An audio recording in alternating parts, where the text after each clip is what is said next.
आपण पाहत आहात RK न्यूज, बातमी तुमची, आवाज आमचा।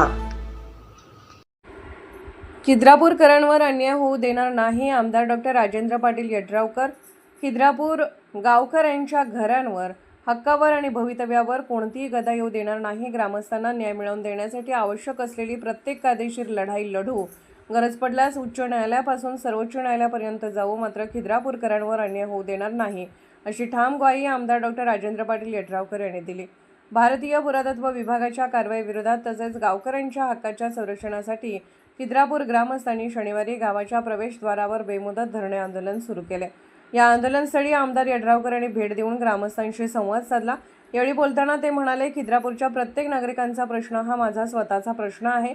कोणत्याही कुटुंबावर बेघर होण्याची वेळ येऊ देणार नाही। शासन, प्रशासन आणि न्यायालयीन स्तरावर जिथे पाठपुरावा करावा लागेल तिथे मी स्वतः पुढाकार घेईन। गावाचा ऐतिहासिक वारसा जपत नागरिकांचे हक्क अबाधित राहणे तितकेच महत्त्वाचे आहे।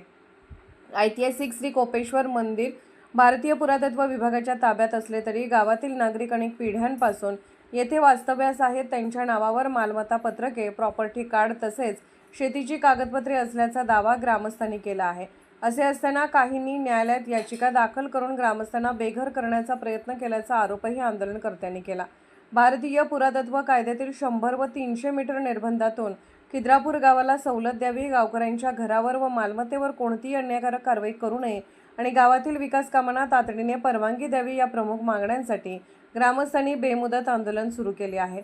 संघर्ष कितीही मोठा असला तरी खिद्रापूरकरांनी घाबरू नये। हा लढा केवळ ग्रामस्थांचा नसून माझाही आहे। न्याय मिळेपर्यंत मी खिद्रापूरच्या जनतेच्या पाठीशी खंबीरपणे उभा राहीन, असा पुनरुच्चार आमदार यड्रावकर यांनी केला।